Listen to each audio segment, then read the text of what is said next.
跟我说和她闺蜜吃饭去了，结果自己腿摔来一个。要不是我问她闺蜜，我估计她都得瞒我一辈子。看看她怎么解释的。啥意思？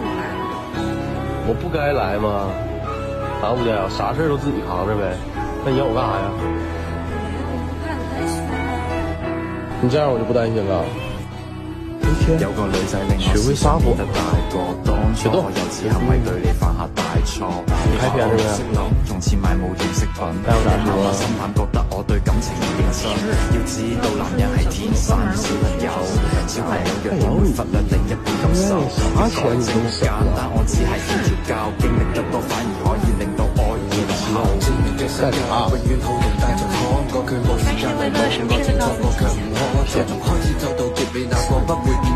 我们正准备。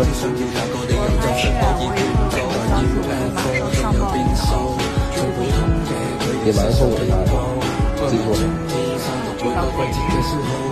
一天我能不能别咒自己了？来吧，今天特殊情况，来上来吧。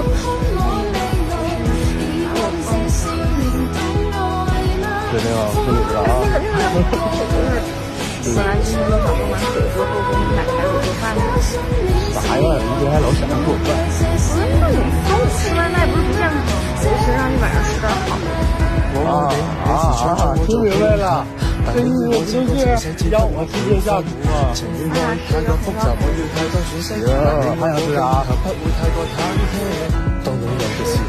主要真想起来了，你还说喺你嘅世界裏面，我會選擇慢慢佔有。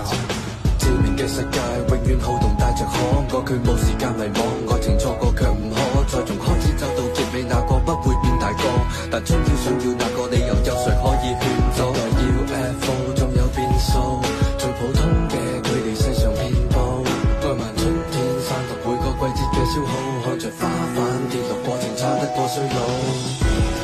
重新出發嗎？更渴望未來，遺忘這少年的愛嗎？彷彿不夠，成長會進化嗎？